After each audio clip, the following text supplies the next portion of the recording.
स्वागत है मेरे नाल इस वेले आम आदमी पार्टी पंजाब के प्रधान सरदार भगवंत मान जी, स्पोक्स परसन मनविंदर कंग जी ते गट साहब बैठे ने। लोगों के मैंडेट का मजाक किद्दां बनाया जा सकता है, इसदा जिउंदा जागदा नमूना पंजाब की कांग्रेस सरकार विच दिस रहा है। बहुत ही गंभीर मसले ते अज दी है पीसी सद्दी गई है। तो मैं बेनती करदा अपने प्रधान भगवंत मान जी नूं कि इस बहुत गंभीर मामले नाल तुहानूं सारिआं नूं जाणू कराउण। भगवंत मान जी बहुत बहुत धन्यवाद सारे मीडिया का, इलैक्ट्रॉनिक, प्रिंट ते सोशल मीडिया के जिन्ने भी मंच जिन्होंने तुसीं रिप्रजेंट करते हो सारी दुनिया दे विच साडीआं खबरां नूं, पंजाब दे हालातां नूं हर रोज़ तुसीं अपने कैमरे राहीं पहुँचाउने हो। छोटे ਜਿਹੇ सद्दे ते तुहाडा इत्थे पहुँचण ते जी आया नूं, वेलकम। इनू छड़ दी इदां बोली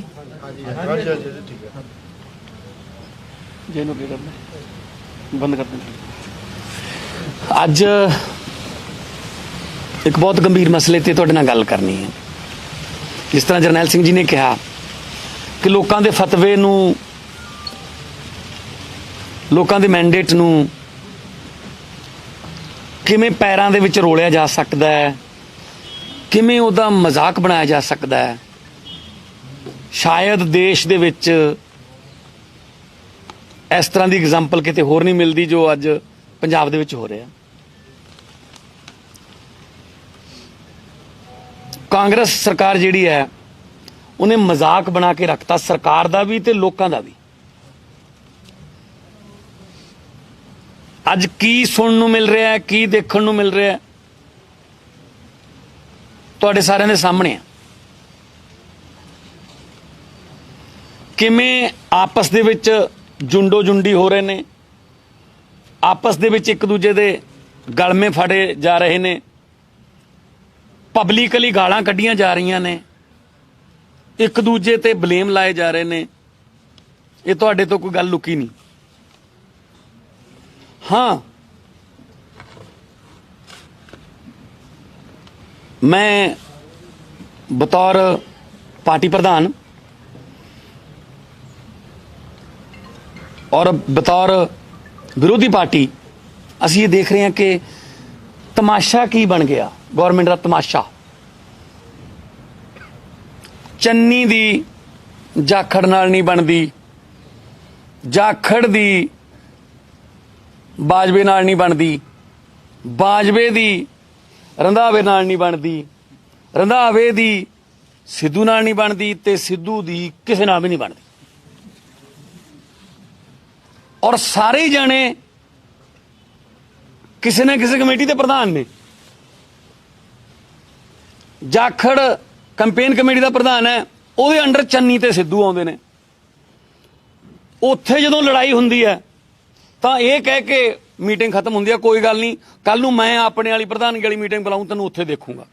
अगले दिन वो बुला लैंदा है, ਉਹਦੇ अंडर चन्नी ते जाखड़ आउंदे ने। जदों उत्थे लड़ाई हुंदी है वो कहना कोई गल नहीं, एक कमेटी का मैं भी प्रधान हाँ, थोनू मैं देखूं परसों नूं। वो उत्थे बुला लैंदे ने, उत्थे लड़ाई हुंदी है तो प्रताप बाजवा कहना मैनीफेस्टो तो मैथों लिखाउणा है, थोनू चारां पंजां नूं मैं देखूं। जदों उत्थे लड़ाई हुंदी है तो अंबिका सोनी कहंदी है मैं तालमेल कमेटी दी प्रधान हाँ, ना किसी च ताल है ना किसी च मेल है।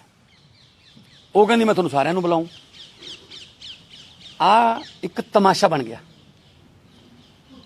इहो जे बंदे पंजाब नूं भविख दे सकदे?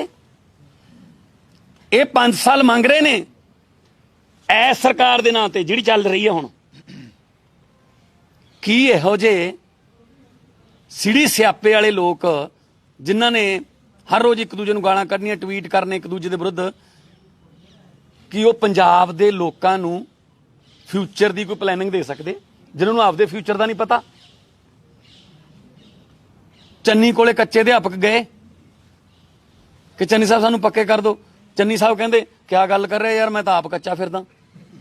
मेरा तो आप नहीं पता मैनू कि मेरा की होना। पोस्टर लाते सारे पंजाब 36,000 मुलाजम पक्के कीते। 36 गणाओ जी, 1000 छड्डो, 36। मतलब ਸਰਕਸ ਬਣ ਗਈ ਪੰਜਾਬ ਦੀ ਜਿਹੜੀ ਗਵਰਨਮੈਂਟ ਹੈ। ਤੇ ਇਹੋ ਜਿਹੇ ਮਾਹੌਲ ਦੇ ਵਿੱਚ ਲੋਕ ਜਿਹੜੇ ਨੇ ਉਹ ਆਪਣੇ ਆਪ ਨੂੰ ਲਾਵਾਰਸ, ਆਪਣੇ ਆਪ ਨੂੰ ਕਿਤੇ ਨਾ ਕਿਤੇ ਹਾਸ਼ੀਏ ਤੇ ਮਹਿਸੂਸ ਕਰ ਰਹੇ ਨੇ।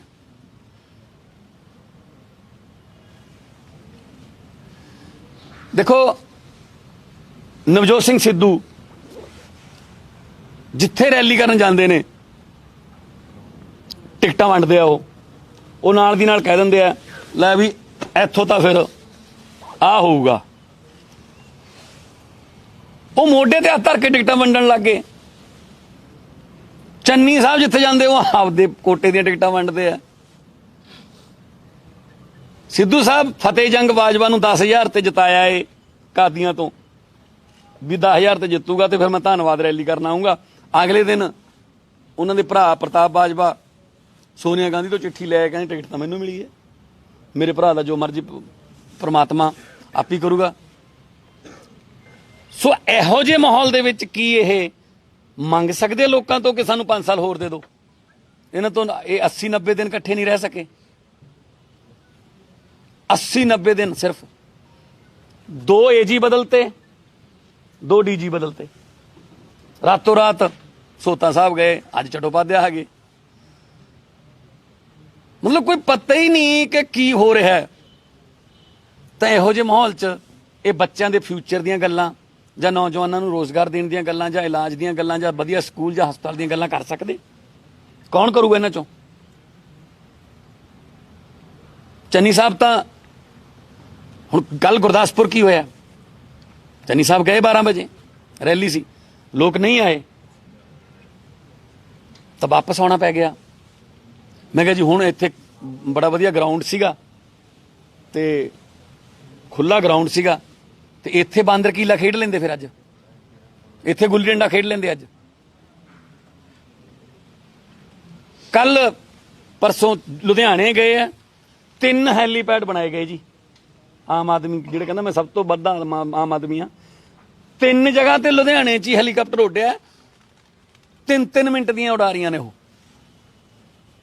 ਇੰਨਾ ਕਾਹਦਾ ਚਾਅ ਹੈ ਚੰਨੀ ਸਾਹਿਬ ਹੈਲੀਕਾਪਟਰ 'ਚ ਬੈਠਣ ਦਾ? ਕਰੋੜਾਂ ਰੁਪਈਆ ਤੁਸੀਂ ਲੋਕਾਂ ਦੇ ਟੈਕਸ ਦਾ ਜਿਹੜਾ ਉਹ ਹੈਲੀਕਾਪਟਰਾਂ ਦੀਆਂ ਉਡਾਨਾਂ ਤੇ ਖਰਚ ਕਰ ਰਹੇ ਹੋ। ਸੋ ਇਸ ਕਰਕੇ ਤੁਹਾਡੇ ਨਾਲ ਇਹ ਗੱਲ ਕਰਨੀ ਹੈ ਕਿ ਇਹਨਾਂ ਨੂੰ ਕੋਈ ਮੋਰਲ ਅਧਿਕਾਰ ਨਹੀਂ ਹੈਗਾ ਲੋਕਾਂ ਤੋਂ ਵੋਟ ਮੰਗਣ ਦਾ, ਕਿਉਂਕਿ 4.5 ਸਾਲ ਇਹਨਾਂ ਦੇ ਇੱਕ ਅਯਾਸ਼ੀ ਰਾਜੇ ਨੇ ਬਰਬਾਦ ਕੀਤੇ ਲੋਕਾਂ ਦੇ, ਤੇ ਬਾਕੀ ਰਹਿੰਦੇ 3 ਮਹੀਨੇ ਇਹਨਾਂ ਦੇ ਹੱਥ ਆ ਗਈ ਸਰਕਾਰ। ਕੋਈ ਕਹਿੰਦਾ ਮੈਂ ਚਲਾਉਣੀ ਹੈ ਗੱਡੀ, ਕੋਈ ਕਹਿੰਦਾ ਮੈਂ ਚਲਾਉਣੀ ਹੈ ਗੱਡੀ। ਇਸ ਚੱਕਰ 'ਚ ਪੰਜਾਬ ਦੇ ਲੋਕਾਂ ਦੀ ਕੋਈ ਇਹਨਾਂ ਨੇ ਡਿਵੈਲਪਮੈਂਟ ਨਹੀਂ ਹੋਈ। 3 ਮਹੀਨਿਆਂ ਦੌਰਾਨ ਸਿਰਫ ਤੇ ਸਿਰਫ ਬੋਰਡ ਲੱਗੇ ਨੇ। ਪੰਜਾਬ ਦਾ ਕੋਈ ਦਰਖਤ ਵੀ ਨਹੀਂ ਬਚਿਆ ਹੋਊਗਾ ਜਿੱਥੇ ਬੋਰਡ ਨਾ ਲੱਗਿਆ ਹੋਵੇ। ਸ਼ਾਇਦ ਚੰਨੀ ਸਾਹਿਬ ਨੂੰ ਵੀ ਨਹੀਂ ਪਤਾ ਹੋਣਾ ਜਿਹੜੇ ਫੈਸਲੇ ਉਹਨਾਂ ਨੇ ਬੋਰਡਾਂ ਤੇ ਲਿਖਵਾਤੇ ਕਿ ਉਹ ਕੀਤੇ ਨੇ ਜਾਂ ਨਹੀਂ ਕੀਤੇ। ਇੱਥੋਂ ਇਹ ਸਾਬਤ ਹੁੰਦਾ ਹੈ ਕਿ ਨਾਨ ਸੀਰੀਅਸ ਔਰ ਆਪਸ ਦੇ ਵਿੱਚ ਕਾਟੋ ਕਲੇਸ਼ ਦੇ ਵਿੱਚ ਸਰਕਾਰ ਚੱਲ ਰਹੀ ਹੈ, ਤਾਂ ਲੋਕ ਪਿਸ ਰਹੇ ਨੇ ਇਸ ਚੱਕੀ ਦੇ ਵਿੱਚ। ਤੇ ਇਹੋ ਜਿਹੇ ਲੋਕਾਂ ਨੂੰ ਅਗਲੇ 5 ਸਾਲ ਲਈ ਲੋਕਾਂ ਤੋਂ ਮੈਂਡੇਟ ਮੰਗਣ ਦਾ, ਫਤਵਾ ਮੰਗਣ ਦਾ ਕੋਈ ਅਧਿਕਾਰ ਨਹੀਂ, ਕਿਉਂਕਿ ਲੋਕਾਂ ਨੇ ਫਤਵਾ ਕੈਪਟਨ ਦੇ ਨਾਂ ਤੇ ਮੰਗਿਆ ਸੀ। ਇਹਨਾਂ ਨੇ ਦੇ ਕੇ ਆਪਣੀਆਂ ਘੜ ਕਾਰਡ ਵੰਡੇ ਸੀ, ਹਜੇ ਵੀ ਲੋਕਾਂ ਦੀਆਂ ਜੇਬਾਂ 'ਚ ਪਏ ਨੇ ਜਾਂ ਸੰਦੂਕਾਂ 'ਚ ਪਏ ਨੇ ਕਿ ਕੈਪਟਨ ਨੇ ਸਹੁੰ ਚੱਕੀ, ਤੁਹਾਡੀ ਨੌਕਰੀ ਪੱਕੀ। ਤੇ ਲੋਕਾਂ ਨੂੰ ਰੋਜ਼ਗਾਰ ਦੇਣ ਵਾਲਾ ਆਪ ਬੇਰੁਜ਼ਗਾਰ ਹੋ ਗਿਆ, ਉਹ ਚਲਾ ਗਿਆ। ਸੋ ਕੋਈ ਕਰਜ਼ੇ ਮਾਫੀ ਦੀਆਂ ਗੱਲਾਂ ਜਾਂ ਕੋਈ 51,000 ਰੁਪਇਆ ਸ਼ਗਨ ਸਕੀਮ ਜਾਂ ਕੋਈ ਸਮਾਰਟਫੋਨ ਜਾਂ ਕੋਈ 2500 ਰੁਪਇਆ ਬੁਢਾਪਾ ਪੈਨਸ਼ਨ, 5 ਮਰਲਿਆਂ ਦੇ ਪਲਾਟ, ਕੁਛ ਨਹੀਂ ਹੋਇਆ। ਇੱਕ ਡਰਾਈਵਰ ਬਦਲਤਾ, ਬੱਸ ਉਹੀ ਹੈ, ਜਿਹਦੇ ਵਿੱਚ ਲੁੱਟ ਜਾਰੀ ਹੈ। ਅੱਜ ਕਿਸੇ ਨਿਊਜ਼ ਚੈਨਲ ਨੇ ਐਕਸਪੋਜ਼ ਕੀਤਾ ਹੈ ਕਿ ਕਿਵੇਂ ਚੰਨੀ ਸਾਹਿਬ ਦੇ ਏਰੀਏ 'ਚ ਰੇਤ ਮਾਫੀਆ ਦਾ ਕੰਮ ਚੱਲ ਰਿਹਾ ਹੈ। ਜੇ ਉਹ ਖੱਡਾਂ ਲੀਗਲ ਨੇ ਤਾਂ ਉੱਥੇ ਜਾਣ ਤੋਂ ਕਿਉਂ ਰੋਕਿਆ ਜਾਂਦਾ ਹੈ, ਤੇ ਜੇ ਚਲਾ ਗਿਆ ਕੋਈ ਤਾਂ ਆਉਣ ਤੋਂ ਕਿਉਂ ਰੋਕਿਆ ਜਾਂਦਾ? ਉਹ ਪੱਤਰਕਾਰ ਜਿਹੜੇ ਨੇ, ਚੈਨਲ ਦੇ ਹਿੰਦੀ ਚੈਨਲ ਹੈ ਉਹ ਟਾਈਮਸ ਨਾਓ ਨੇ, ਉਹਨਾਂ ਦੇ ਪੱਤਰਕਾਰਾਂ ਨੂੰ ਖੇਤਾਂ ਵਿੱਚ ਦੀ ਤੇ ਕੈਮਰਾਮੈਨ ਨੂੰ ਖੇਤਾਂ ਵਿੱਚ ਦੀ ਆਉਣਾ ਪਿਆ, ਟਰੱਕ ਲਾਤੇ ਮੂਰੇ। ਜੇ ਲੀਗਲ ਹੈ ਤਾਂ ਫਿਰ ਕਿਉਂ ਦੇਖ ਲੈਣ ਦੋ ਕਿਸੇ ਨੂੰ ਵੀ ਆ ਚੈੱਕ ਕਰ ਲਓ ਜੀ, ਲੀਗਲ ਹੈ। ਸੋ ਇੱਥੋਂ ਸਿੱਧ ਹੁੰਦਾ ਚੰਨੀ ਸਾਹਿਬ ਦਾ ਹਲਕਾ ਹੈ ਉਹ, ਇੱਥੋਂ ਸਿੱਧ ਹੁੰਦਾ ਸਭ ਕੁਝ ਚੱਲ ਰਿਹਾ, ਸਭ ਕੁਝ ਪਤਾ ਹੈ। ਹੁਣ ਜਾਂਦੇ ਚੋਰ ਦੀ ਲਗੋਟੀ ਸਹੀ, ਉਹ ਵਾਲੀ ਕਹਾਵਤ ਤੇ ਚੱਲ ਰਹੀ ਹੈ ਗਵਰਨਮੈਂਟ। ਮਾਨ ਸਾਹਿਬ ਟਾਈਮ ਤੋਂ ਨਾ ਭਾਰਤ ਨੇ ਐਕਸਪੋਜ਼ ਕੀਤਾ ਹੈ, ਤੁਹਾਨੂੰ ਕਿਤੇ ਨਾ ਕਿਤੇ ਲੱਗਦਾ ਨਹੀਂ ਇਕਬਾਲ ਸਿੰਘ ਜਾਂ ਚਰਨਜੀਤ ਚੰਨੀ ਮਾਫੀਆ ਰਨ ਕਰ ਰਹੇ ਹੋ? ਮੈਂ ਉਹੀ ਗੱਲ ਕਰ ਰਿਹਾ। ਇਹ ਸ਼ੁਰੂ ਕੀਤਾ ਸੀਗਾ ਅਕਾਲੀ ਦਲ ਨੇ, ਅੱਗੇ ਵਧਾਇਆ ਫਿਰ ਕੈਪਟਨ ਸਾਹਿਬ ਨੇ। ਜਦੋਂ ਬਾਘੇ ਪੁਰਾਣੇ ਦੇ ਐਮਐਲਏ ਉਹ ਸਿੱਧੂ ਨਾਲ ਚਲੇ ਗਏ, ਬਰਾੜ ਸਿੱਧੂ ਦੀ ਤਾਰੀਫ ਕਰਤੀ, ਉਦੋਂ ਕੈਪਟਨ ਸਾਹਿਬ ਮੁੱਖ ਮੰਤਰੀ ਸੀ, ਤਾਂ ਉਹਨਾਂ ਨੇ ਉਹਨਾਂ ਦੇ ਬੇਟੇ ਕਮਲਜੀਤ ਬਰਾੜ ਦੀ ਕ੍ਰੈਸ਼ਰ ਜਿਹੜੀ ਇੰਡਸਟਰੀ ਸੀ ਉੱਥੇ, ਉਹ ਖੱਡ ਬੰਦ ਕਰਤੀ ਵੀ ਇਹ ਲੀਗਲ ਹੈ। ਤਾਂ ਕਮਲਜੀਤ ਬਰਾੜ ਬੋਲਿਆ ਮੇਰੀ ਕੱਲੇ ਦੀ ਕਿਉਂ ਬੰਦ ਕੀਤੀ ਹੈ, ਆ ਨਾਲ ਤੋਤਾ ਸਿੰਘ ਦੀ ਵੀ ਹੈ, ਉਹ ਪਰਲੇ ਪਾਸੇ ਮਲੂਕੇ ਵਾਲੀ ਹੈ, ਉਹ ਕਿਉਂ ਨਹੀਂ ਬੰਦ ਕੀਤੀਆਂ? ਠੀਕ ਹੈ ਜੀ। ਫਿਰ ਕੀ ਹੋ ਗਿਆ, ਮਤਲਬ ਸਾਰੇ ਇਕੱਠੇ ਨੇ। ਤੇ ਉਸੇ ਕਮਲਜੀਤ ਬਰਾੜ ਨੂੰ ਮੋਗੇ ਦਾ ਪ੍ਰਧਾਨ ਲਾਇਆ ਨਵਜੋਤ ਸਿੰਘ ਸਿੱਧੂ ਨੇ, ਜਿਹੜਾ ਹਰ ਰੋਜ਼ ਕਹਿੰਦਾ ਕਿ ਮੇਰੇ ਹੁੰਦਿਆਂ ਨਹੀਂ ਹੋ ਸਕਦਾ, ਮੈਂ ਨਹੀਂ ਆ ਕਰਨ ਦੇਣਾ, ਠੋਕੋ ਤਾਲੀ। ਇਹ ਅਸਲ 'ਚ ਠੋਕੋ ਤਾਲੀ ਨਹੀਂ, ਠੋਕੋ ਕਾਂਗਰਸ ਚੱਲ ਰਿਹਾ ਕੰਮ ਹੁਣ। ਉਸੇ ਨੂੰ ਪ੍ਰਧਾਨ ਲਾਇਆ ਮੋਗੇ ਦਾ ਕਮਲਜੀਤ ਬਰਾੜ ਨੂੰ। ਰਾਣਾ ਗੁਰਜੀਤ ਆਮ ਆਦਮੀ ਪਾਰਟੀ ਦੇ ਵਿਰੋਧ ਕਰਕੇ ਉਹਨੂੰ ਛੱਡਣਾ ਪਿਆ ਸੀ, ਖਾਨ ਸਾਮੇ ਦੇ ਨਾਂ ਤੇ ਉਹਨੇ ਖੱਡਾਂ ਲੈ ਲਈਆਂ ਸੀ। ਅੱਜ ਰਾਣਾ ਗੁਰਜੀਤ ਵਾਪਸ ਆ ਗਿਆ। ਕੀ ਗੱਲ ਜੀ, ਧੋਤਾ ਗਿਆ ਜਾਂ ਚੰਨੀ ਸਾਹਿਬ ਨੇ ਕੋਈ ਐਨਓਸੀ ਦਿੱਤੀ ਉਹਨੂੰ? ਉਹੀ ਚੱਲ ਰਿਹਾ, ਉਹੀ ਕੈਬਨਿਟ ਹੈ। ਮੈਂ ਬਾਰ-ਬਾਰ ਕਹਿਣਾ, ਅਲੀ ਬਾਬਾ 40 ਚੋਰਾਂ ਦੀ ਸਰਕਾਰ ਸੀ, ਅਲੀ ਬਾਬਾ ਬਦਲਤਾ, ਬਾਕੀ ਵਾਲੇ ਉਹੀ ਨੇ। ਕੋਈ ਸਵਾਲ ਤੁਹਾਡਾ ਹੋਵੇ ਤਾਂ ਵੈਲਕਮ। ਸਰਕਾਰ ਦੀ ਗੱਲ ਤੁਸੀਂ ਕਰ ਰਹੇ ਹੋ, ਸਰਕਾਰ ਅਸਲ ਵਿੱਚ ਚਲਾ ਕੌਣ ਰਿਹਾ? ਸਿੱਧੂ ਸਰਕਾਰ ਚਲਾ ਰਿਹਾ ਹੈ ਕਿ ਮੁੱਖ ਮੰਤਰੀ ਚੰਨੀ ਸਰਕਾਰ ਚਲਾ ਰਹੀ ਹੈ? ਜੇ ਤੁਹਾਨੂੰ ਪਤਾ ਲੱਗ ਜਾਏ ਮੈਨੂੰ ਜ਼ਰੂਰ ਦੱਸਣਾ। ਇਹੀ ਤਾਂ ਪਤਾ ਨਹੀਂ ਲੱਗ ਰਿਹਾ ਲੋਕਾਂ ਨੂੰ ਕਿ ਚਲਾ ਕੌਣ ਰਿਹਾ। ਕਿਉਂਕਿ ਰਾਤੋਂ ਰਾਤ ਦਾ ਤੁਸੀਂ ਵੀ ਜ਼ਿਕਰ ਕੀਤਾ, ਜਿਹੜਾ ਰਾਤੋਂ ਰਾਤ ਏਡੀਜੀ ਬਦਲਤੇ, ਰਾਤੋਂ ਰਾਤ ਡੀਜੀਪੀ ਵੀ ਬਦਲਤੇ, ਤੇ ਸਿੱਧੂ ਸਾਹਿਬ ਨੂੰ ਖੁਸ਼ ਕਰਨ ਲਈ ਚਟੋਪਾਧਿਆਏ ਸਾਹਿਬ ਨੂੰ ਲਗਾਇਆ ਕਿ ਤੁਸੀਂ ਨਹੀਂ, ਮਤਲਬ ਮੈਨੂੰ ਨਹੀਂ ਪਤਾ ਕਿਹਨੂੰ ਖੁਸ਼ ਕਰਨ ਲਈ ਕੀ ਹੋਇਆ, ਪਰ ਇਹ ਪਤਾ ਹੀ ਨਹੀਂ ਲੱਗ ਰਿਹਾ ਕਿ ਸਰਕਾਰ ਕੌਣ ਚਲਾ ਰਿਹਾ। ਸਰਕਾਰ ਇੱਕ ਬਿਨਾਂ ਡਰਾਈਵਰ ਦੇ ਬੱਸ ਵਾਲੀ ਹਾਲਤ ਹੈ, ਪਤਾ ਨਹੀਂ ਹੁਣ ਕਿੱਧਰ ਨੂੰ ਜਾਊ, ਪਤਾ ਨਹੀਂ ਕਿਹੜੇ ਖੱਡੇ 'ਚ ਡਿੱਗੂ। ਸੋ ਕਾਂਗਰਸ ਨੇ ਉਮੀਦ ਛੱਡਤੀ ਅਸਲ 'ਚ ਕਿ ਅਸੀਂ ਨਹੀਂ ਜਿੱਤ ਰਹੇ, ਚਲੋ ਜਾਂਦੇ ਜਾਂਦੇ ਕੋਈ ਨਾ ਕੋਈ ਪੈਸੇ ਇਕੱਠੇ ਕਰੋ। ਹਰ ਐਮਐਲਏ ਐਮਪੀ ਐਮਐਲਏ ਮੰਤਰੀ ਪੈਸੇ ਇਕੱਠੇ ਕਰਨ ਲੱਗੇ, ਟਰਾਂਸਫਰਾਂ ਦੇ ਪੈਸੇ ਲੈ ਜਾ ਰਹੇ ਨੇ।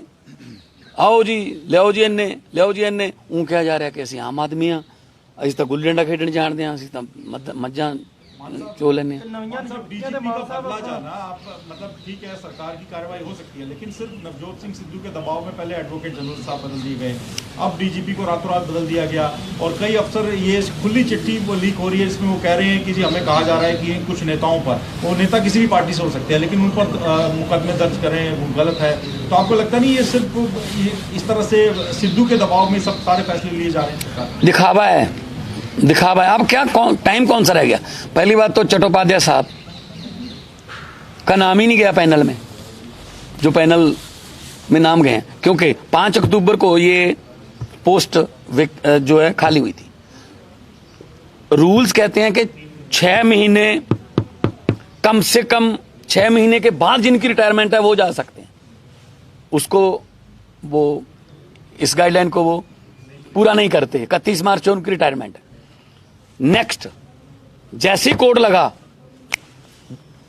1 घंटे में डीजीपी बदला जाएगा पंजाब का, क्योंकि इलेक्शन कमीशन की गाइडलाइन कहती है 31 मई से जिसकी पहले रिटायरमेंट है वो ऐसी पोस्ट पर नहीं रह सकता।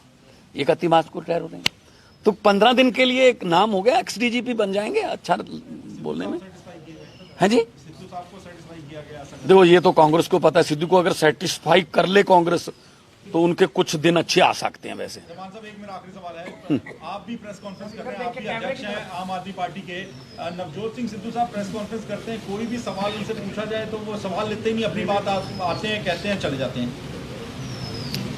तो इसका मतलब उनके पास जवाब है नहीं ना, फिर उनको लगता है कि मैं सवालों के जवाब कैसे दूंगा।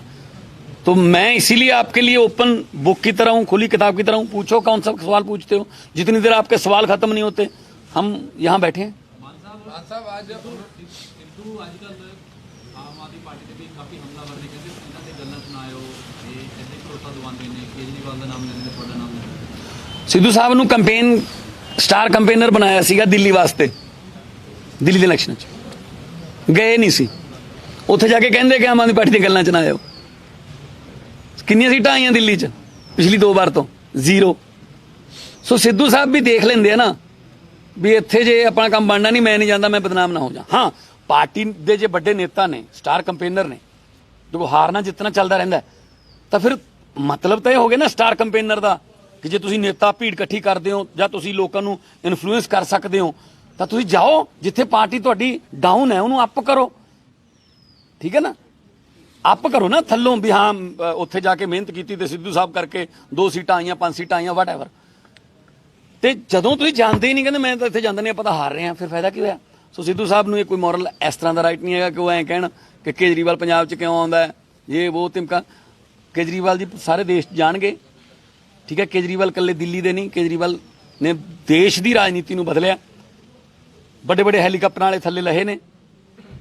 ਸੁਖਬੀਰ ਬਾਦਲ ਨੇ ਕਦੇ ਸੋਚਿਆ ਨਹੀਂ ਸੀਗਾ ਕਿ ਮੈਂ ਬਾਣ ਦੇ ਮੰਜੇ ਤੇ ਬਹਿ ਕੇ ਚਾਹ ਪੀਣੀ ਪਊ ਕਿਸੇ ਦੇ ਖੇਤ ਜਾ ਕੇ। ਹਰਸਿਮਰਤ ਕੌਰ ਨੇ ਕਦੇ ਸੋਚਿਆ ਨਹੀਂ ਸੀ ਕਿ ਨਰਮਾ ਚੁਗਦੀਆਂ ਕੋਲੇ ਮੈਨੂੰ ਵੀ ਜਾਣਾ ਪਊਗਾ, ਨਰਮੇ ਦੇ ਵਿੱਚ ਉਤਰਨਾ। ਉਹ ਉਸੇ ਨਰਮੇ ਦੇ ਉੱਤੋਂ ਦੀ ਹੈਲੀਕਾਪਟਰ ਲੰਘਦੇ ਰਹੇ ਨੇ 10 ਸਾਲ। ਸੋ ਪਬਲਿਕ ਹੈ, ਲੋਕ ਹੈ। ਲੋਕ ਜਦੋਂ ਚਾਹੁਣ ਬੰਦਾ ਅਰਸ਼ ਤੇ, ਲੋਕ ਜਦੋਂ ਚਾਹੁਣ ਬੰਦਾ ਫਰਸ਼ ਤੇ। ਮਾਨ ਸਾਹਿਬ ਇੱਕ 17 ਤਰੀਕ ਦੀ ਮੀਟਿੰਗ ਰੱਖੀ ਗਈ ਸੀ ਕਿਸਾਨਾਂ ਦੇ ਨਾਲ, ਪਰ ਉਸ ਤੋਂ ਬਾਅਦ 20 ਤਰੀਕ ਕਰ ਦਿੱਤੀ ਗਈ। ਕਿਸਾਨ ਜਥੇਬੰਦੀਆਂ ਨੇ ਕਿਹਾ ਕਿ ਹਾਲੇ ਤੱਕ ਨਾ ਤਾਂ ਸਾਨੂੰ 20 ਤਰੀਕ ਦਾ ਕੋਈ ਨੋਟੀਫਿਕੇਸ਼ਨ ਮਿਲਿਆ ਕਿ ਮੀਟਿੰਗ ਚੇਂਜ ਕੀਤੀ ਗਈ ਹੈ। ਦੂਜੇ ਪਾਸੇ ਕੁਝ ਜਥੇਬੰਦੀਆਂ ਕਹਿ ਰਹੀਆਂ ਕਿ ਸਾਨੂੰ ਬਾਈਕਾਟ ਕਰਨਾ ਚਾਹੀਦਾ। ਪੰਜਾਬ ਸਰਕਾਰ ਕਿਤੇ ਨਾ ਕਿਤੇ ਟਾਲ ਮਟੋਲ ਕਰ ਰਹੀ ਹੈ ਮੀਟਿੰਗ ਕਰਨ ਤੋਂ। ਕਿਉਂਕਿ ਹੈ ਹੀ ਨਹੀਂ ਕੁਛ ਜੀ, ਕੋਈ ਪਾਲਿਸੀ ਹੈ ਨਹੀਂ ਨਾ ਜੀ। ਕਿਉਂਕਿ ਕਿਸਾਨ ਜਿਹੜੇ ਨੇ ਉਹ ਪੁੱਛਣਗੇ ਇਹ ਗੱਲ ਕਿ ਜੀ ਤੁਸੀਂ ਲਿਖਤੀ ਵਾਅਦਾ ਕੀਤਾ ਸੀਗਾ ਮੈਨੀਫੈਸਟੋ 'ਚ ਕਿ ਕਰਜ਼ੇ ਮਾਫ ਕਰਾਂਗੇ ਅਸੀਂ, ਪ੍ਰਾਈਵੇਟ ਵੀ ਤੇ ਬੈਂਕਾਂ ਦੇ ਵੀ, ਉਹ ਹੋਏ ਨਹੀਂ। ਕਿਸਾਨ ਸਾਹਿਬ ਮੰਗਣਗੇ ਤਾਂ ਸਾਹਿਬ ਹੈ ਨਹੀਂ।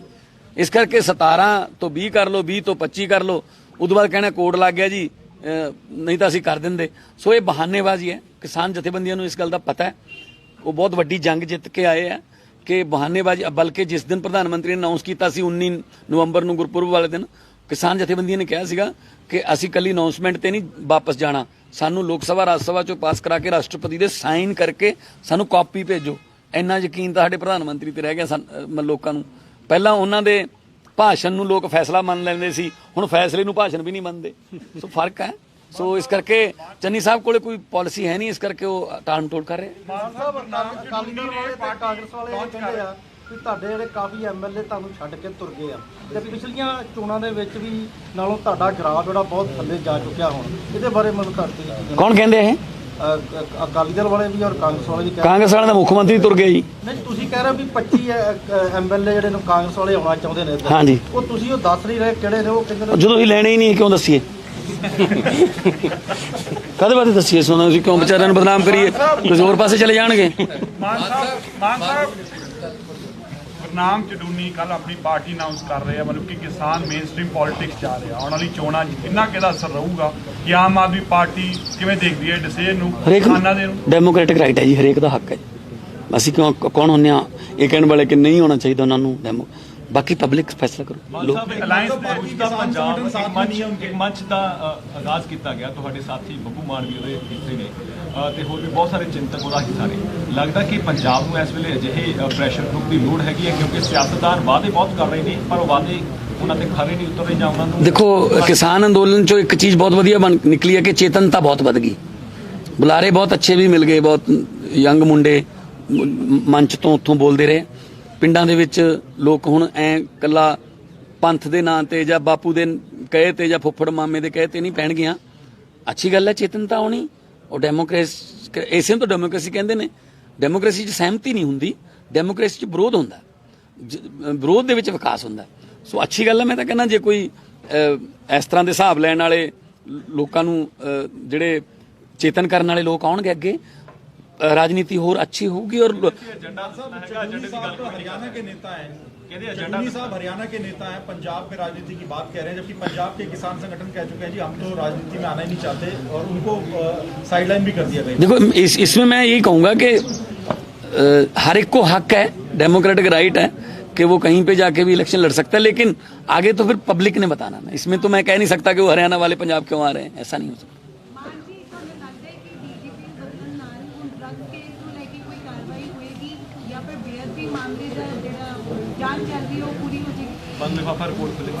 देखो गल ये है कि 5 SIT बह गई, 5 सिट्टां इस गल ते, किसी का कोई सिट्टा नहीं निकलिया, बेसिट्टा सिट्टां जड़ियां रखी।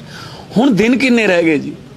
एनी टाइम हो सकता है आ तुहाडी प्रेस कॉन्फ्रेंस खत्म होने तो बाद ही कोड लग जाए। जिस दिन इलैक्शन कमीशन ने प्रेस कॉन्फ्रेंस कर ली, दैट मीनस इलैक्शन कोड। फिर कुछ नहीं होना, फिर ये बहाने ने भी पैसे तो असीं पाते सी विकास वास्ते, पर कोड आ गया जी, असीं तो बदली करती सी, फड़ नहीं लगे सी मजीठीए नूं, इन्हां नूं कोड लग गया जी। सो ये तो बहाने ने। इस चन्नी साहब खुद कह चुके ने कि कैप्टन अमरिंदर ने बादलों नाल मिल के ये सारे केस बर्बाद करके रखते, खत्म करके रखते। पहला वाला जिहड़ा AG सीगा ਉਹਨੇ ਉਹ ਤਾਂ ਜਾਂਦੇ ਹੀ ਨਹੀਂ ਸੀਗੇ। ਸੋ ਕੋਰਟ ਦੇ ਵਿੱਚ ਉਹਨਾਂ ਨੂੰ ਝਾੜਾਂ ਪੈਂਦੀਆਂ ਸੀ ਵੀ ਕੋਈ ਤਾਂ ਭੇਜ ਦਿਓ, ਕੋਈ ਵਕੀਲ ਤਾਂ ਭੇਜ ਦਿਓ। ਸੋ ਜਾਣ ਬੁੱਝ ਕੇ ਇਹਨਾਂ ਕੇਸਾਂ ਨੂੰ ਕਮਜ਼ੋਰ ਕੀਤਾ ਗਿਆ। ਪਰ ਮੈਂ ਫੇਰ ਕਹਿਣਾ ਕਿ ਮੈਂ ਅਕਸਰ ਇਹ ਕਹਿੰਦਾ ਸੀ ਕਿ ਕਿਸੇ ਕੈਪਟਨ ਤੋਂ ਉਮੀਦ ਨਾ ਰੱਖਿਓ, ਕਿਸੇ ਚੰਨੀ ਤੋਂ ਉਮੀਦ ਨਾ ਰੱਖਿਓ ਕਿ ਬੇਅਦਬੀ ਦਾ ਇਨਸਾਫ ਮਿਲ ਜੂਗਾ। ਇਨਸਾਫ ਗੁਰੂ ਮਹਾਰਾਜ ਖੁਦ ਦੇਣਗੇ, ਕਿਉਂਕਿ ਜਿਹਦੇ ਕੋਲੇ ਅਸੀਂ ਹਰ ਰੋਜ਼ ਨਤਮਸਤਕ ਹੁੰਨੇ ਆ ਸਵੇਰੇ ਕਿ ਗੁਰੂ ਮਹਾਰਾਜ ਸਾਡੀ ਰੱਖਿਆ ਕਰੋ, ਉਹ ਆਪਦੀ ਰੱਖਿਆ ਕਰਨ ਦੇ ਵੀ ਕਾਬਿਲ ਹੈ। ਨਾ ਕਿਸੋਂ ਨ ਮਾਰਦਾ ਹੈ, ਨਾ ਲੱਤ ਮਾਰਦਾ ਹੈ। ਰੱਬ ਜਦੋਂ ਮਾਰਦਾ ਹੈ, ਮੱਤ ਮਾਰਦਾ ਹੈ। ਹੁਣ ਗੁਟਕਾ ਸਾਹਿਬ ਦੀਆਂ ਝੂਠੀਆਂ ਸਹੁੰਆਂ ਖਾਧੀਆਂ ਤੇ ਅੱਜ ਕੈਪਟਨ ਸਾਹਿਬ ਨਾਲ ਕੋਈ ਬੰਦਾ ਤੁਰਨ ਨੂੰ ਤਿਆਰ ਨਹੀਂ। ਆਪਦੀ ਗੱਡੀ ਦੀ ਤਾਕੀ ਵੀ ਆਪ ਖੋਲਣੀ ਪੈਂਦੀ ਹੈ। ਪ੍ਰੈਸ ਕਾਨਫਰੰਸ ਦੇ ਵਿੱਚ ਵੀ ਇੱਕੋ ਹੀ ਕੁਰਸੀ ਡਹਿੰਦੀ ਹੈ। ਠੀਕ ਹੈ ਨਾ। ਇਹ ਵਕਤ ਹੈ ਜੀ, ਵਕਤ ਬੜਾ ਬਲਵਾਨ ਹੈ। ਸੋ ਵਕਤ ਭਿਖਾਰੀਆਂ ਦੇ ਸਿਰ ਤੇ ਤਾਜ ਟਿਕਾ ਦਿੰਦਾ ਹੈ ਤੇ ਰਾਜਿਆਂ ਨੂੰ ਭਿਖਾਰੀ ਬਣਾਉਂਦਾ। ਵਕਤ ਬਹੁਤ ਜਿੰਨੇ ਵਾਅਦੇ ਤੁਸੀਂ ਕਰ ਰਹੇ ਹੋ ਚੋਣਾਂ ਤੋਂ ਪਹਿਲਾਂ ਮਾਨ ਸਾਹਿਬ ਸੁਖਜਿੰਦਰ ਸਿੰਘ ਰੰਧਾਵਾ ਵੱਲੋਂ ਬਿਆਨ ਦਿੱਤਾ ਗਿਆ ਹੁਣੇ ਕਿ ਕੋਡ ਆਫ ਕੰਡਕਟ ਲੱਗਣ ਤੋਂ ਪਹਿਲਾਂ ਬੇਅਦਬੀ ਤੇ ਡਰੱਗ ਕੇਸ ਦੇ ਜਿਹੜੇ ਦੋਸ਼ੀ ਉਹਨਾਂ ਨੂੰ ਅਸੀਂ ਫੜ ਕੇ ਅੰਦਰ ਕਰ ਦਾਂਗੇ। ਉਹਨਾਂ ਨੂੰ ਕੀ ਪਤਾ ਕਿ ਕਦੋਂ ਕੋਡ ਆਫ ਕੰਡਕਟ ਲੱਗਣ ਜਾ ਰਿਹਾ ਤਾਂ ਉਸ ਤੋਂ ਪਹਿਲਾਂ ਅੰਦਰ ਕਰ ਦੇਣਗੇ। ਮੈਂ ਇਹੀ ਤਾਂ ਕਹਿਣਾ ਕਿ ਸਰਕਸ ਬਣਾ ਲਈ ਯਾਰ ਇਹਨਾਂ ਨੇ, ਕਾਮੇਡੀ ਬਣਾ ਰੱਖੀ ਹੈ ਸਰਕਾਰ ਦੀ। ਇਹਨੂੰ ਅੰਦਰ ਕਰ ਦਿਆਂਗੇ, ਉਹਨੂੰ ਬਾਹਰ ਕਰ ਦਿਆਂਗੇ। ਠੀਕ ਹੈ ਨਾ। ਸੋ ਕੀ ਚਲੋ ਠੀਕ ਹੈ, 1 ਦਿਨ 2 ਦਿਨ ਚੱਲ ਜਾਂਦਾ, 3 ਦਿਨ ਪੌਣਾ ਪੰਜਾਬ 75% ਪੰਜਾਬ ਦੇ ਜਿਹੜੇ ਮੁਲਾਜ਼ਮ ਕੱਚੇ ਪੱਕੇ ETT ਵਾਲੇ, TET pass, guest faculty teacher, anganwadi ਵਾਲੇ, ਆਸ਼ਾ ਵਰਕਰ, ਉਹ ਸਾਰੇ ਸੜਕਾਂ ਤੇ ਬੈਠੇ ਨੇ। ਠੀਕ ਹੈ। ਤੇ ਚੰਨੀ ਸਾਹਿਬ ਹਰ ਤੀਜੇ ਦਿਨ ਭੰਗੜਾ ਪਾਉਂਦੇ ਨੇ, ਕਦੇ ਕਿਸੇ ਨਾਲ ਕਦੇ ਕਿਸੇ ਨਾਲ। ਸਟੇਟ ਰੋ ਰਹੀ ਹੈ। ਉਹ ਫਿਰ ਤੋਂ ਉਹੀ ਗੱਲ ਸਾਬਤ ਹੋ ਰਹੀ ਹੈ ਨਾ ਕਿ ਰੋਮ ਜਲ ਰਿਹਾ ਸੀ ਤੇ ਨੀਰੋ ਬੰਸਰੀ ਵਜਾ ਰਿਹਾ ਸੀ। ਸੋ ਕਿੰਨੇ ਕੁ ਨੀਰੋ ਨੇ ਇਹ ਨਹੀਂ ਪਤਾ ਲੱਗ ਰਿਹਾ। ਹੁਣ ਗ੍ਰਹਿ ਮੰਤਰੀ ਨੇ ਰੰਧਾਵਾ ਸਾਹਿਬ ਨਾਕੇ ਤੇ ਖੜ ਕੇ ਕਿਸੇ ASI ਨੂੰ ਸਸਪੈਂਡ ਕਰ ਦਿੰਦੇ ਆ। ਬਈ ਇਹ ਕੰਮ ਤੁਸੀਂ ਆਰਡਰ ਦੇ ਕੇ ਕਰੋ। ਤੁਸੀਂ ਗ੍ਰਹਿ ਮੰਤਰੀ ਦਾ ਕੰਮ ਹੈ ਅਮਨ ਕਾਨੂੰਨ ਨੂੰ ਕਾਇਮ ਰੱਖਣਾ ਔਰ ਪਾਲਿਸੀਜ਼ ਬਣਾਉਣੀਆਂ ਔਰ ਕਿਵੇਂ ਕ੍ਰਾਈਮ ਘੱਟ ਹੋਵੇ ਉਹਦੇ ਬਾਰੇ ਗੱਲ ਕਰਨੀ। ਹੁਣ ਅੱਜ ਬਿਆਨ ਆ ਗਿਆ ਕਿ ਅੰਦਰ ਕਰ ਦਿਆਂਗੇ ਜੀ। ਕਿੰਨੇ ਕੁ ਦਿਨਾਂ ਲਈ ਅੰਦਰ ਕਰੋਗੇ? ਉਹ ਅਗਲੇ ਜ਼ਮਾਨਤ ਤੇ ਬਾਹਰ ਆ ਜਾਣਗੇ। ਰਾਜੇ ਵੜਿੰਗ ਨੇ ਕੀ ਕੀਤਾ? ਬੱਸਾਂ ਫੜ ਲੀਆਂ, ਫੇਸਬੁੱਕ ਤੇ ਹੋ ਗਈ ਬੱਲੇ ਬੱਲੇ ਸ਼ੇਰ ਪੰਜਾਬ ਦਾ ਆ ਗਿਆ ਮੰਤਰੀ। ਇਹੋ ਜਿਹੇ ਹੁੰਦੇ ਨੇ ਮੰਤਰੀ। 4 ਦਿਨਾਂ ਬਾਅਦ ਹਾਈ ਕੋਰਟ ਨੇ ਸਾਰੀਆਂ ਬੱਸਾਂ ਕਲੀਅਰ ਕਰਤੀਆਂ। ਬਸ ਉਹ ਕਹਿੰਦਾ ਮੈਂ ਕੀ ਕਰਾਂ ਹੁਣ, ਕਿਉਂਕਿ ਕੱਚੇ ਪੈਰੀਂ ਹੱਥ ਪਾਉਂਦੇ ਨੇ, ਪੱਕੇ ਪੈਰੀਂ ਨਹੀਂ ਪਾਉਂਦੇ। ਸਭ ਰਲੇ ਹੋਏ। ਮਾਨ ਸਾਹਿਬ ਇੱਕ ਕੁਐਸਚਨ ਸਰਦਾਰ ਜਰਨੈਲ ਸਿੰਘ ਜੀ ਬੈਠੇ ਨੇ, ਚੰਡੀਗੜ੍ਹ ਨਗਰ ਆਪਣੇ ਕੌਂਸਲ ਦੀਆਂ ਨਗਰ ਨਿਗਮ ਦੀਆਂ ਚੋਣਾਂ ਨੇ ਜੀ, ਔਰ ਬਹੁਤ ਸਾਰੇ ਮੁੱਦੇ ਤੁਸੀਂ ਦਿੱਲੀ ਪੈਟਰਨ ਤੇ ਕਹਿ ਰਹੇ ਹੋ ਵੀ ਦਿੱਲੀ ਵਾਂਗੂ ਲਿਆਵਾਂਗੇ। ਬਹੁਤ ਸਾਰੀਆਂ ਸਮੱਸਿਆਵਾਂ ਦਿੱਲੀ ਨਾਲ ਇੱਥੇ ਮੈਚ ਨਹੀਂ ਕਰਦੀਆਂ। ਉੱਥੇ ਕੋਈ ਸਮੱਸਿਆਵਾਂ ਹੋਰ ਨੇ, ਇੱਥੇ ਹੋਰ ਨੇ। ਤੁਸੀਂ ਕਿਸ ਮਤਲਬ ਉਸ ਮੁੱਖ ਰੱਖ ਕੇ ਜਿਹੜੀਆਂ ਚੋਣਾਂ? ਜੀ ਬਿਲਕੁਲ, ਮੈਂ ਤੁਹਾਡੀ ਗੱਲ ਨਾਲ ਸਹਿਮਤ ਹਾਂ ਕਿ ਹਰ ਸਟੇਟ ਦੇ ਮੁੱਦੇ ਵੱਖਰੇ ਹੋ ਸਕਦੇ ਹੈ, ਪਰ ਦਿੱਲੀ ਮਾਡਲ, ਅਰਵਿੰਦ ਕੇਜਰੀਵਾਲ ਮਾਡਲ ਨੂੰ ਕਹਿਣ ਦਾ ਮਤਲਬ ਉਹਦਾ ਭਾਵ ਇਹ ਹੈ ਕਿ ਆਪਣੇ ਕੀਤੇ ਵਾਅਦਿਆਂ ਨੂੰ ਪੂਰਾ ਕਰਨਾ। ਜਿਹੜੇ ਵਾਅਦੇ ਤੁਸੀਂ ਚੋਣਾਂ 'ਚ ਵੋਟਾਂ ਲੈਂਦੇ ਵੇਲੇ ਕਰਦੇ ਹੋ ਉਹਨਾਂ ਨੂੰ ਪੂਰਾ ਕਰਨਾ, ਉਹਨੂੰ ਕੇਜਰੀਵਾਲ ਮਾਡਲ ਕਹਿੰਦੇ ਹੈ। ਅੱਜ ਚੰਡੀਗੜ੍ਹ ਦੇ ਲੋਕ ਵੀ ਆਪਣੇ ਆਪ ਨੂੰ ਠੱਗਿਆ ਮਹਿਸੂਸ ਕਰਦੇ ਹੈ। ਬਹੁਤ ਵਾਰੀ ਇੱਥੇ ਵੀ ਕਾਂਗਰਸ ਤੇ ਬੀਜੇਪੀ ਨੂੰ ਵੋਟਾਂ ਦੇ ਕੇ ਵੇਖ ਲਈਆਂ, ਪਰ ਅੱਜ ਚੰਡੀਗੜ੍ਹ ਜਿਹਨੂੰ ਦਾ ਸਿਟੀ ਬਿਊਟੀਫੁਲ ਕਹਿੰਦੇ ਸੀ, ਅੱਜ ਇੱਥੇ ਕੂੜੇ ਦੇ ਵੱਡੇ ਵੱਡੇ ਪਹਾੜ ਕਿੱਥੇ ਨਾ ਕਿੱਥੇ ਚੰਡੀਗੜ੍ਹ ਵਾਸੀਆਂ ਦੀ ਨਿਰਾਸ਼ਾ ਦਾ ਕਾਰਨ ਬਣ ਗਏ ਨੇ। ਤੇ ਚੰਡੀਗੜ੍ਹ ਬਦਲਾਅ ਦੀ ਰਾਹ ਤੇ ਤੁਰ ਪਿਆ। ਮੈਂ ਨਾਲ ਹੀ ਨਾਲ ਇਹ ਵੀ ਐਡ ਕਰਦੇ ਆ ਕਿ 24 ਤਰੀਕ ਨੂੰ ਮੁੱਖ ਮੰਤਰੀ ਦਿੱਲੀ 'ਚ ਵੀ ਕੂੜੇ ਦੇ ਪਹਾੜ ਤੇ ਦਿੱਲੀ 'ਚ ਵੀ ਨਹੀਂ, ਦਿੱਲੀ 'ਚ ਵੀ ਹੈ, ਬੀਜੇਪੀ ਦੇ ਪਹਾੜ ਨੇ ਨਾ ਜੀ, ਕਾਰਪੋਰੇਸ਼ਨ ਤੇ ਬੀਜੇਪੀ ਕੋਲ ਹੀ ਹੈ। ਇੱਥੇ ਵੀ ਉਹੀ ਹਾਲ ਹੈ, ਐਮਸੀਡੀ ਉਹਨਾਂ ਕੋਲ ਐਮਸੀਡੀ ਉਹਨਾਂ ਕੋਲ ਹੀ ਹੈ। ਉੱਥੇ ਵੀ ਦਿੱਲੀ 'ਚ ਵੀ ਅਗਲੇ ਸਾਲ ਐਮਸੀ ਦੀ ਇਲੈਕਸ਼ਨਾਂ ਨੇ, ਦਿੱਲੀ ਵਾਲਿਆਂ ਨੇ ਮਨ ਬਣਾ ਲਿਆ ਤੇ ਇੱਧਰ ਵਾਲਿਆਂ ਨੇ ਮਨ ਬਣਾ ਲਿਆ। ਚੰਗੀ ਨਹੀਂ ਲੱਗਦੀ, ਉਹ ਆਪਾਂ ਸਾਰੇ ਦੂਜਿਆਂ ਕੋਲ ਨਹੀਂ ਫੈਕਟ ਤੇ ਫੈਕਟ ਹੀ ਰਹਿਣਾ। ਐਮਸੀਡੀ ਤਾਂ ਫਿਰ ਦਿੱਲੀ ਕੋਲੇ, ਉਹ ਤੇ ਤੁਹਾਨੂੰ BJP ਆਪਣਾ ਦੀ ਹੈ। ਚੈੱਕ ਕਰਨਾ ਨਾ ਜੀ। ਉਹ ਤਾਂ ਦਿੱਲੀ ਸਰਕਾਰ ਦੇ ਅੰਡਰ ਨਹੀਂ ਹੈਗੇ ਨੇ। ਸੋ ਇਸ ਕਰਕੇ ਤੇ ਬਾਕੀ ਇੱਕ ਹੋਰ ਇਨਫੋਰਮੇਸ਼ਨ ਦੇ ਦੇਣੇ ਅੱਜ ਤੁਸੀਂ ਨਾ ਬਾਰ-ਬਾਰ ਕਹਿੰਦੇ ਹੋ ਕੇਜਰੀਵਾਲ ਮਾਡਲ ਤੁਸੀਂ ਦੂਸਰੇ ਪਾਸੇ ਕਹਿੰਦੇ ਹੋ ਵੀ ਆਮ ਆਦਮੀ ਪਾਰਟੀ, ਮਤਲਬ ਪਾਰਟੀ ਦਾ ਇੱਥੇ ਇਹਦਾ ਕੇਜਰੀਵਾਲ ਸਾਹਿਬ ਦਾ ਇਹ ਨਿੱਜੀ ਹੁੰਦਾ ਉਹਦਾ ਮਤਲਬ ਇੱਕੋ ਗੱਲ ਹੈ, ਪਾਰਟੀ ਦੇ ਕਨਵੀਨਰ ਨੇ। ਆਮ ਆਦਮੀ ਪਾਰਟੀ ਮਾਡਲ ਇਹਦਾ ਕਹਿਣ ਦਾ ਮਤਲਬ ਹੈ ਜੀ ਵੀ ਕਾਂਗਰਸ ਤੇ ਅਕਾਲੀ ਦਲ ਦੀ ਸਮੁੱਚੀ ਲੀਡਰਸ਼ਿਪ ਇਹੀ ਵਾਰ-ਵਾਰ ਦੋਸ਼ ਲਾ ਰਹੀ ਹੈ ਪੰਜਾਬ ਕੇਜਰੀਵਾਲ ਪਰ ਕਿ ਪੰਜਾਬ ਦੇ ਵਿੱਚ ਆ ਕੇ ਜਿਹੜੀ ਪੰਜਾਬ ਦੀ ਲੀਡਰਸ਼ਿਪ ਹੈਗੀ ਆ ਉਹਨੂੰ ਅਣਦੇਖਿਆ ਕੀਤਾ ਜਾ ਰਿਹਾ, ਉਹਨੂੰ ਅਣਗੌਲਿਆ ਕੀਤਾ ਜਾ ਰਿਹਾ।